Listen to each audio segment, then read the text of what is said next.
What is this idea of self-sovereignty and how can I help those that are listening? Yeah, so self-sovereignty is this unshakable trust in your own inner wisdom and in your belief that you are a whole person worthy of care. It's an understanding that you can trust yourself and that you have what you need to have a successful and beautiful life. And if you believe in God, that's incorporated. It's not like you believe in religion or you believe in self-sovereignty. I believe that spiritually those things are connected because I believe I'm a person worthy of deep love, of being loved, and of giving love.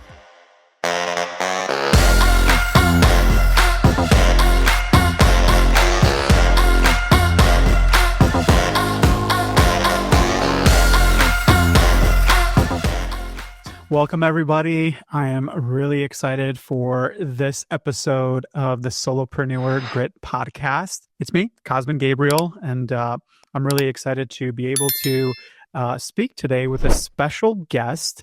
And I'm going to go ahead and introduce her. So today we have Katie Walter, a fractional CMO, a leader, and currently the CEO of the Fractional Conference. And she helps B2B leaders create marketing strategies and programs that show a clear ROI by getting more of the customers they want and keeping the customers they have. And today, she's here to share her journey and insights on the topic of self-sovereignty. So I'm really excited to dig into this topic with her. So without further ado, I want to introduce Katie, and let me go ahead and bring her into camera here. Hey, Katie, how are you? Hi, Cosmin. I'm good. How are you? Excellent, excellent. So excited to have you join us here on this podcast. And I know we've known each other probably now for a couple of years. We've met, I think, at the first fractional conference. Is that right? I think that sounds right. Yeah. Yeah, excellent. And since then, like just the whole fractional space has evolved so much, and it's led you to now you're the CEO of this fractional conference itself, right? That's right. Yeah, I took on that role in October after we closed the second annual event. And we grew, so fun because the first year we had about 192 people registered for the conference. We had over 250 in 2024. So it's always fun to see 25% growth year over year. Yeah, absolutely. And I know the fractional space and this idea of leadership, solopreneurship, right, where we provide leadership for organizations is just growing and growing so much and so ripe for opportunities for so many individuals. And I think, what you're doing and what the team is doing with the fractional conference, I'm a big fan, a big ambassador, and I love to encourage people to be a part of that. And even for those community members here at sologrit.com, highly encourage you to check it out. And we'll talk more about that. But what we're going to talk about is self-sovereignty. But before we do that, I just want to kind of, I know you. I probably don't know you as well as those close around you, but would love to learn more about you. And of course, for the listeners of this episode, we'd love to get to know you a little bit better. So what inspired you to start your solopreneur journey, and how did you transition to this role? Yeah, thank you. So I worked in corporate until 2018. I had been at a Fortune 500 company here in Minnesota for 16 years. And then I had other small jobs with smaller organizations before that. But just really 16 years, I grew up in this one company and learned a ton, and also kind of came to a point where I was kind of burned out. That's a common story, feeling a little like I was giving everything to work and the best of me was not coming home. And I got laid off at the end of 2018. I was the director of a $70 million business line and had been having a ton of fun in that space with marketing and leading commercial policy and helping stave off some revenue attrition. Like I was getting to do all this really strategic commercial work. I was also leading a team of people that were doing some really fun end user marketing. And I was leading our thought leadership in the space, working with a terrific sales channel partner in all three of those areas. Would have kept doing that job forever because it kind of ticked a lot of boxes for me. Mm-hmm. But there's always a restructure. And as part of that, my position was eliminated. I had been there for a really long time. And so I had a really nice severance package and took the time at that point to decide what I wanted to do next. And people would say, as I was leaving, they would say, let me know where you land. I can't wait to see where you land. And I realized I wasn't ready to land. I wanted to be a hummingbird and try a little bit of this and a little bit of that and see what it was like over here. And do I like big companies or small companies? What kind of marketing do I want to do? There was so many things I wanted to experiment with before thinking about, what's my next 16-year company or what's the next, right? I had just turned 40 and my kids were 7 and 10. So heading into this middle school age where, when they're tiny, all they want is to be with you. Like you're all obsessed with each other. If you're in the same room together, you get their time and attention. And I was recognizing with my 10-year-old that it wasn't going to be that easy. Like I needed to be present for him in a different way. I needed to deal with my burnout and anxiety and the Sunday scaries and like not have that, the last half of Sunday be uncomfortable for everybody. Yeah. There was just an opportunity there. It was a moment to, the universe was putting it in front of me to try something different. And shame on me if I hadn't taken the universe up on that. Yeah.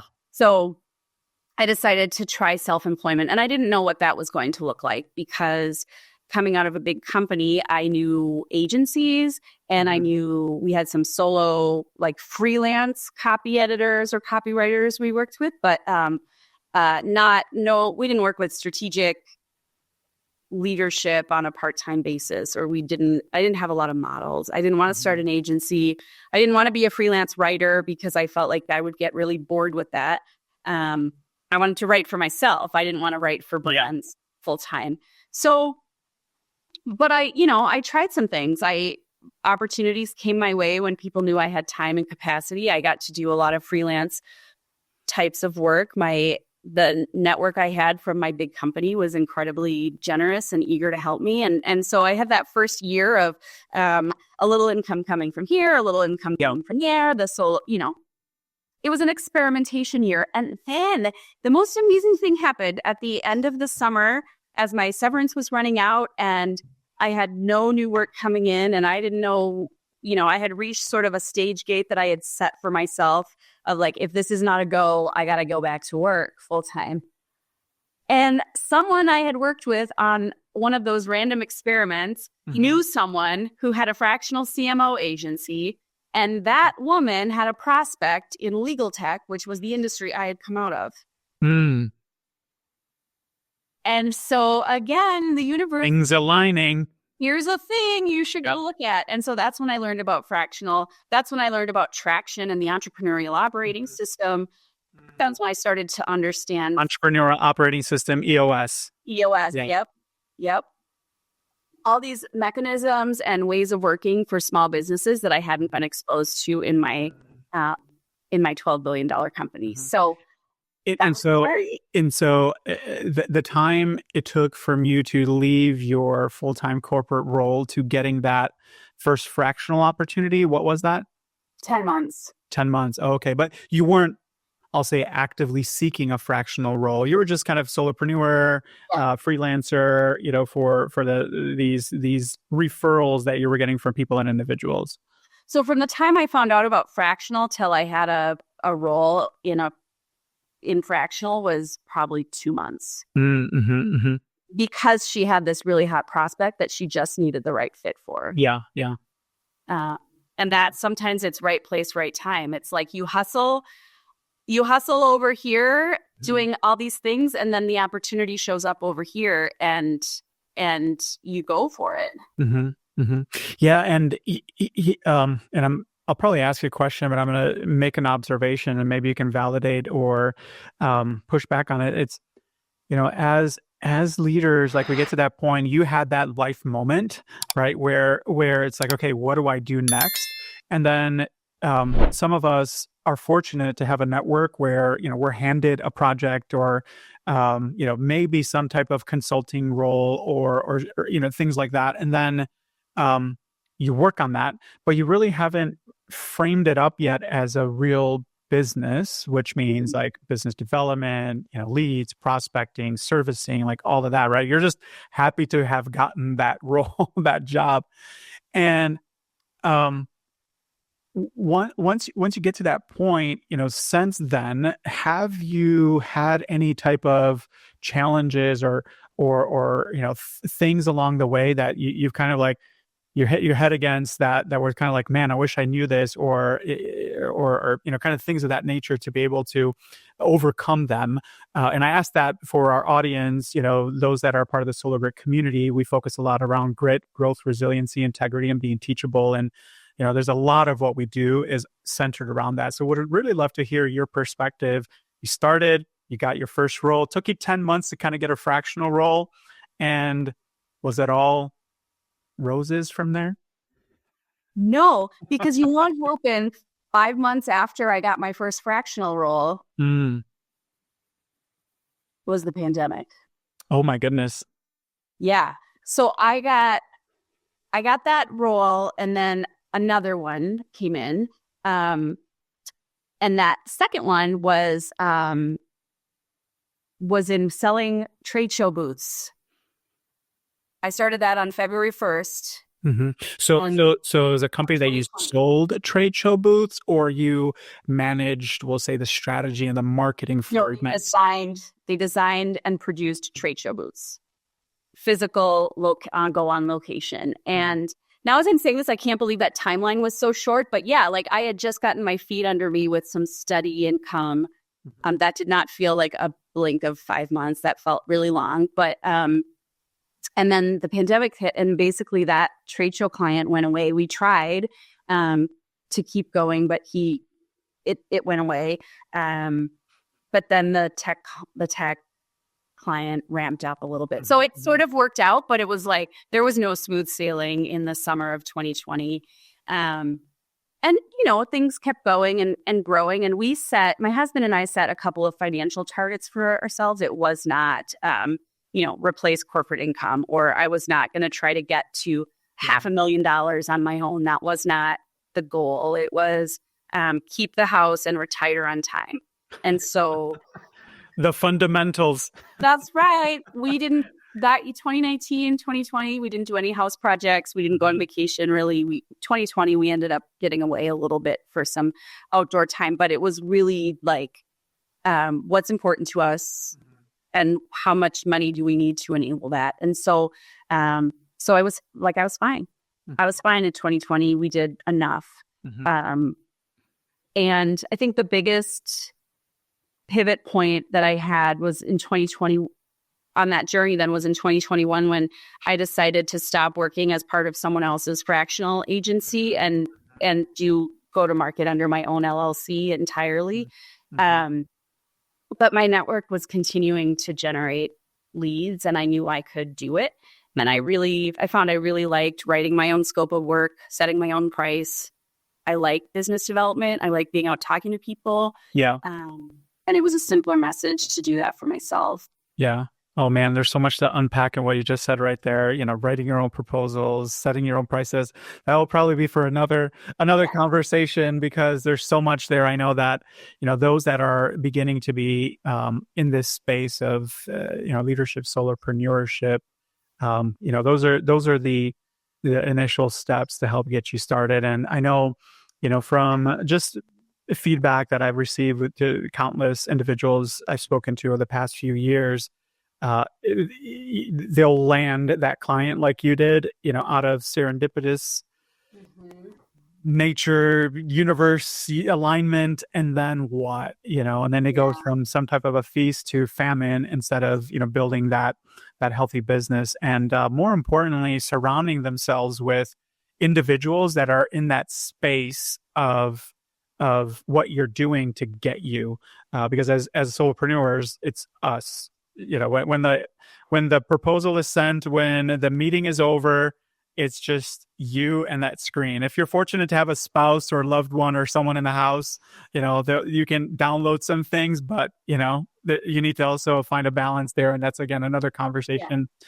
But what I would love to do now is kind of pivot to the topic that I know is near and dear to you, around self-sovereignty. So let's go ahead and talk about that topic, and let's unpack it. And I'll leave it up to you. Where do you want to get started? What is this idea of self-sovereignty, and how can I help those that are listening? Yeah. So self-sovereignty is this unshakable trust in your own inner wisdom and in your belief that you are a whole person worthy of care and respect and consideration. Mm-hmm. It's not like I'm out here by myself and I make all the decisions for myself and I call all the shots and I don't have to worry about anybody else. It's an understanding that you can trust yourself and that you have what you need to have a successful and beautiful life. And if you believe in God, that's incorporated. It's not like you believe in religion or you believe in self-sovereignty. I believe that spiritually those things are connected, mm-hmm. because I believe I'm a person worthy of deep love, of being loved, and of giving love. And so there's a lot to that, and it's not like, hey, I work for myself, now I have self-sovereignty and I'm the boss. There's also a deep level of accountability and connectivity that goes into being truly healthy and truly sovereign within yourself, because we are dependent on relationships. I know that my purpose on this earth is to be a really great parent, mm-hmm. and partner. And so I can be self-sovereign and be in that purpose at the same time, mm-hmm. but it's deeply connected to the people around me. And it has been so dependent. I would say solopreneurship has been the vehicle that has gotten me to self-sovereignty, and a sense of, or gotten me toward it. I don't know if we're ever fully there. Of course, doubts creep in, but I had this experience. I'll back up and say that I thought, well, hey, if I don't work in corporate, that fixes everything. Yeah. Right? Like, I work for myself. All the problems I had in my career or with my anxiety or burnout, now that I don't work in corporate, that's done because I have left that environment. And that was sort of true for a while. Like I got to write my own scope of work. If something was out of scope, I didn't have to like scramble to find time to do it, or to pull all the rabbits out of all the hats and make all the magic tricks happen. I had the ability to say, well, this is in scope, this is not in scope. Here's how we can shift some things, or here's how we can expand. Like I could show up in that relationship with the ability to advocate for myself and to set boundaries. Mm-hmm. And that was great. And then it got hard, because it always does. And the honeymoon sort of wore off in that dynamic. And I was in a spot where, one business owner with two businesses was comprising 80% of my revenue. And it was a bad relationship. Mm-hmm. And it needed to end for a lot of reasons. And it was so toxic that my mental health was, it was bad. Like, it was really bad. Yeah. And, I'm like, how am I here again? How am I here again? And like, because I still have work to do on the childhood stuff that we all carry was mm-hmm. surfacing. And doubts were surfacing, like, okay, well, what else do I need to do? What other work do I need to do? And I got myself in a spot working with my therapist, working with business coach, working on my own writing and my own work, where I was able to leave that engagement on my own terms, and still grew 40% that year. Incredible. Over the previous year. Yes. And that was like, there was this moment there were like, it doesn't just changing your relationship to work doesn't fix everything. There's something else. Yeah. And Yeah, and for sure, the grass is not always greener on the other side. A lot of times in corporate America, or you're in a full-time role, you see all of these stories and people that have gone off on their own and have been highly successful. You normally only see the tip of the spear or the end point of that, and never see that iceberg underneath of all the challenges and to your point on working with bad clients, with some people needing to, hey, how do I pay my mortgage, or all of those things. And I think all of us at one point will either be in that place or have been in that place, because it's a journey, and it's a mental journey. And as you said, I love this idea of like self-sovereignty, because in the end, though, you chose to say enough with bad client. I'm identifying that I need to be sovereign on myself and make those changes, be intentional on those changes to turn things around. And 40% growth, amazing. right. And what went along with that was investing in myself with the business coach, because there was a part of me that was a lot of money. Like, it's working with a really great coach, being in a community like Cosmin's, all of the conference programming that we offer. You're investing money in yourself, and it's a lot to do that when you're it's like one line, you've got one source of income, and what comes out the bottom is what you get to feed your family with. Yeah. It's hard. It can be hard to make those decisions, but because I had gotten my pricing, I fixed my pricing, I fixed my go-to-market, I changed how I position myself. I got really good at proposals, and really confident in my value proposition, and being around other solopreneurs who were charging twice what I was charging for the same work, just sort of put me in a spot to grow and to be confident to leave something that was steady but not nourishing. I didn't grow 40% by working more. It was purely like adjusting prices and getting the right kinds of work. Yeah, that's interesting. So, if I'm listening now, and your story of applying self-sovereignty, has really helped you. Like, do you have any thoughts on this idea of self-sovereignty? Like, are there steps, are there things that somebody needs to do, either to add or maybe remove from what they're doing? Like, how do you get to a point where I'm self-sovereign, or I have a mindset of self-sovereign? Can you talk us through that a little bit? Yeah. So for me, like I said, therapy and journaling were really big elements, and working with people or being surrounded by people who had that mentality of of trusting yourself. And that work started in a wellness program, and sort of exercise and food, and focusing more on mindful eating and self-driven exercise rather than prescriptive meal plans, right? And so starting with yourself, your body, focusing on self-compassion, focusing on self-love. That work was what sort of spiraled toward this understanding of self-sovereignty, and that you can trust your own inner wisdom. And that's how I came at it. I think that if you're not inclined to that kind of work, then still thinking about checking yourself when you feel persuaded and pulled in one direction, when a guru is telling you should do it this way, and that doesn't feel right to you. Just asking yourself some really good questions and being reflective about why you feel like you need to listen to the guru. I've talked to plenty of people, and I you can edit this out if this is counter to the way you coach your community. But I've talked to people who have said, you should not do X as a fractional until you have accomplished Y. Like you should not add side projects until you are making at least $40,000 a month as a fractional.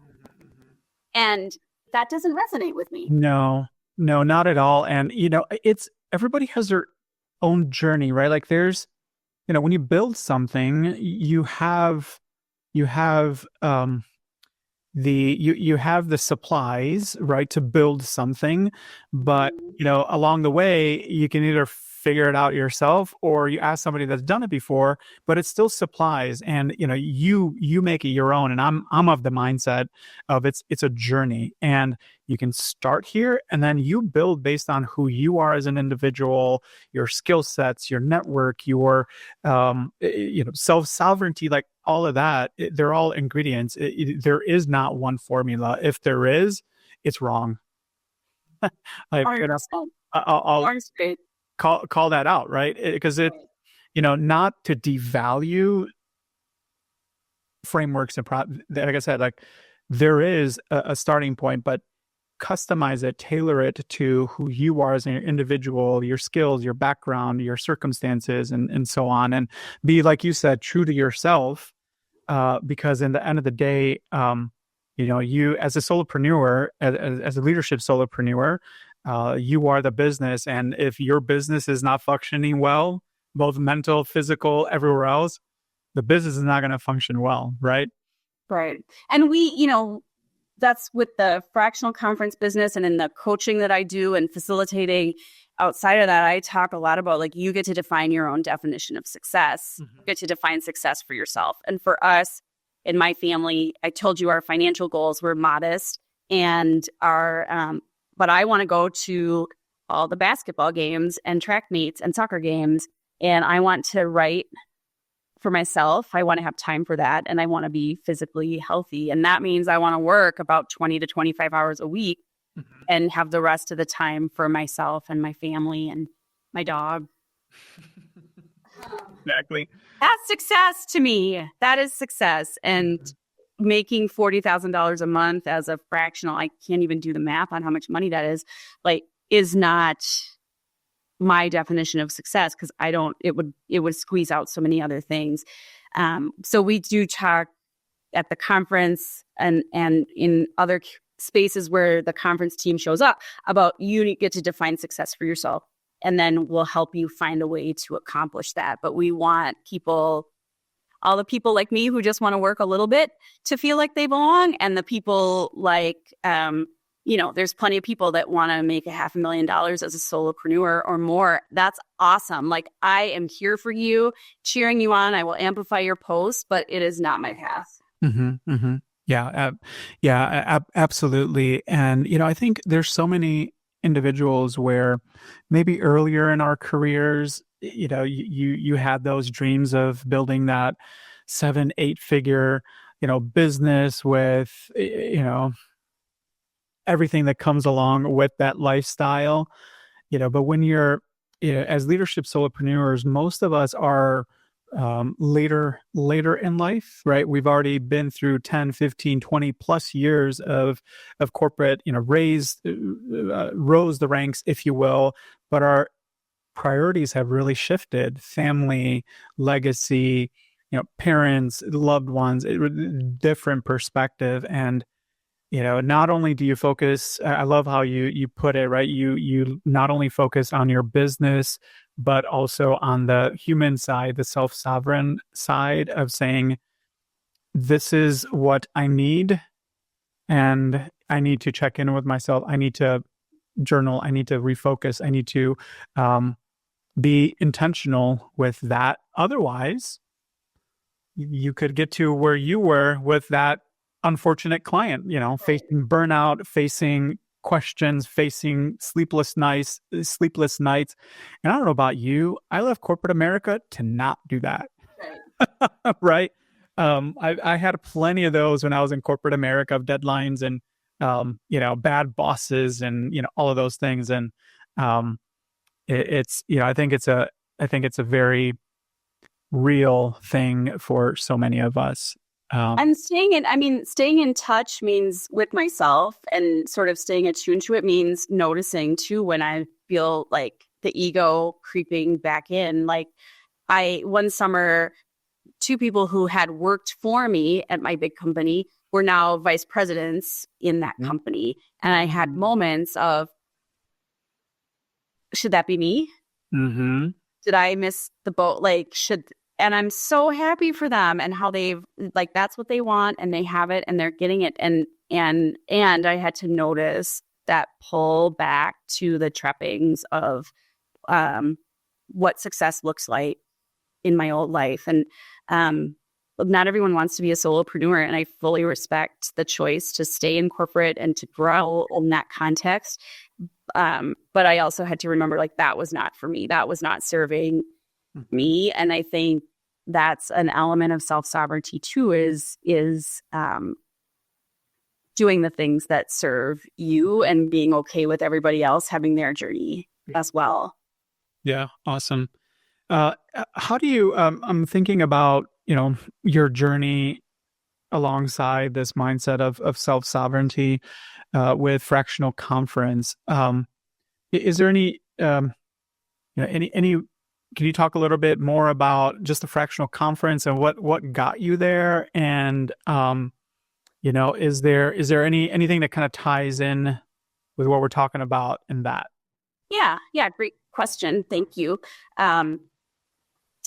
I got involved with the fractional conference during that summer when I had dropped my client and had all this capacity. In fact, I dropped those two businesses and then a nonprofit I was working with kind of ran out of money. And so I had a lot of time that summer, which sometimes happens in our line of work.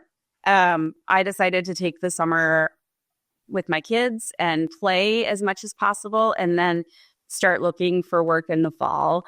And in that sort of emerging period of August, September, the fractional conference work was starting to heat up and I got involved and ran the programming for the first year and then stayed on as an owner in the second year and now the CEO, partial owner. Mm-hmm. The community of people who came together to build the fractional conference are, whether they know it or not, all about self-sovereignty and all about bringing a sense of belonging and respect of the individual into the conference. And those are two related things. Like, I respect you as an individual and I want to create a sense of belonging and accountability for you within this community. Mm-hmm. I want to help you get what you want. And I think that that's the spirit of the conference. We're there to help our attendees get what they want and what are the resources we can put in front of them to make that happen. I was recently introduced to the concept of mutual aid networks, which means, and I think that happens, it gets talked about in relief agency context or social justice context of we all have something. It's not that I am wealthy and so I am here to make things better for you who are poor. We are equals in this world. We happen to be in a circumstance where you need help and I have something to give you, but in a different circumstance, you would need help or I would need help and you would have something to give me. We are equal, we are peers, and we are able to help each other, different strengths to fill each other's gaps. And it's a revolutionary thought in the world of philanthropy, I believe, but that's not what we're here to talk about.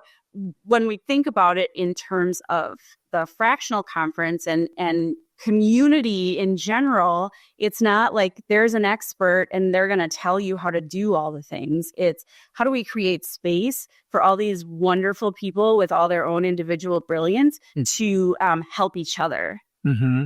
Mm-hmm. In a very giving way. Yeah. Yeah. A lot of what we talk about in the Solo Grit community, when you join, you need to have a mindset of give to get. And sometimes, right, it starts there. Oftentimes you join communities, you join certain organizations to get something out of it and you fail and then it's disappointing. But, to your point, when you have a mindset of mutual aid, I love that. Mm-hmm. Yeah, we are all here. It came up last week. We did a workshop, a solopreneur strategic planning workshop. And one of the people at the workshop was having a hard time identifying a mentor because because we asked them to think about all these different people and roles and who do you go to when it gets hard? Who's your cheerleader? Who's your ambassador? Who's your mentor? And we realized that mentor might be reflecting an old power dynamic, an old way of thinking about ourselves in relation to other people. If you think mentor means someone who's senior to me, who's going to guide me in my entire journey, then I need to meet with that person on a regular basis. When in fact, mentoring is situational when you're a solopreneur, because this week I might be teaching you about solopreneurship, and next week you're going to teach me about building a community because I've never done that before. Yeah. And despite an age difference and an experience different, I have something to offer you and you have something to offer me that helps us all get better. And so I really think that that's where that, if you start from a self-sovereignty mindset of like, I am worthy, I can trust myself, I have something to bring to every situation that I'm in, and I'm worthy of being helped when I need it, you can start to show up for your community or the people around you in a way that is generous and nourishing for you at the same time. Yeah. Fantastic. So love that point. And I know I've been a testimony of that experience. I've, as I mentioned, big ambassador for the Fractional Conference, or I'm surprised we haven't said this yet, but FRAK, F-R-A-K, right? That's like the short version of it. Have been a champion of that, and also help volunteer and give as a leader of what you all call Hive, right? Where you kind of bring it down as far as like more a smaller group that you meet throughout the year. So, kind of speaking of those ongoing things, like what's coming up? When's the next fractional conference? And until then, what's kind of the ways for people to get involved or included or raise your hand or anything like that? Awesome. Thank you for the question. So the next conference is October 27th through 29th, 2025 in Minneapolis. And is it usually around that October timeframe for now? Because that's right. Yeah, I want to kind of call that out. If you're listening to this 5 years from now, reach out to Katie or someone at fractionalconference.com. But yeah, the past couple of years has been in October, so bookmark that month. Thank you for that. What we've heard a few things out of the first two rounds of conference. One, people have said, why does it always have to be in Minneapolis? There's a bunch of reasons for that, and they all come down to logistics and practicality. Most of the organizers are here. It's also the middle of the country, and so there's some benefit to the East and West Coast. But actually, 40% of our attendees last year were from outside of Minnesota. So we have continued to attract a national and even international audience. I witnessed that too. I know the first one I was there, being from Texas, flew up there, and I felt like everybody was from that area. And then they're like, what brought you here from Texas? How'd you find out about us? It was great. But this past October, like you said, it felt like there was a lot more beyond that local area. Well, kudos to you guys for that. Thank you. The other thing we heard is a conference is great, but I'm exhausted and I don't have anything to show for it at the end. I have a whole list of things to follow up on, but I haven't produced anything.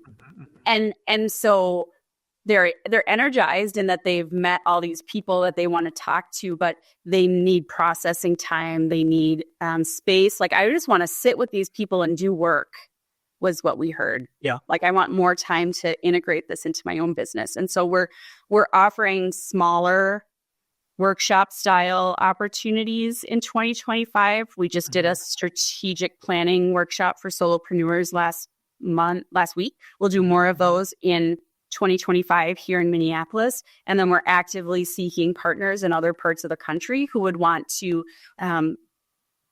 partner with us to deliver that same format and that same work in person in their cities. Mhm. We're really focused on in-person connection. I know, you've got an online community, there's really amazing online opportunities, and we don't want to become that, but we want to partner with those providers or with leaders and go-getters in different cities to bring some in-person opportunities to other parts of the country.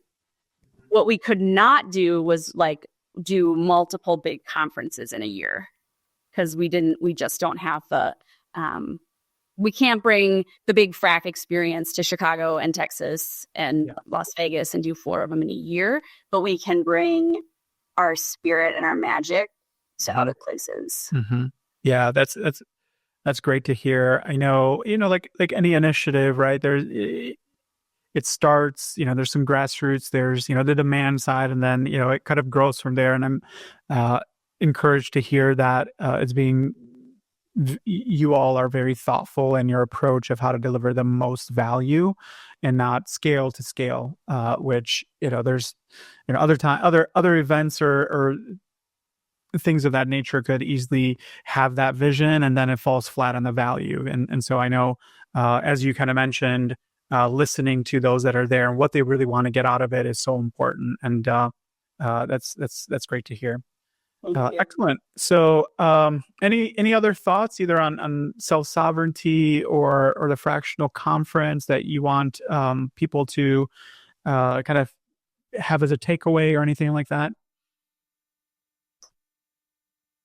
Well, on the fractional conference side, I hope all your listeners will check it out. And I encourage even people who don't necessarily think of themselves as fractionals to consider the conference. You are focused on solopreneurs, and we have talked a lot more about solopreneurs as well, because the definition or the mix of services you offer in any given year might be fluid. Like, you might have a fractional client this year and you might not. And I don't want that to be the determinant of whether you think you belong, because we're all sort of serving small and medium-sized businesses in a professional capacity, and we're all going to be referral partners for each other. And so there's so much overlap between a consultant serving in that space or a fractional COO or business operating system implementer serving in that space.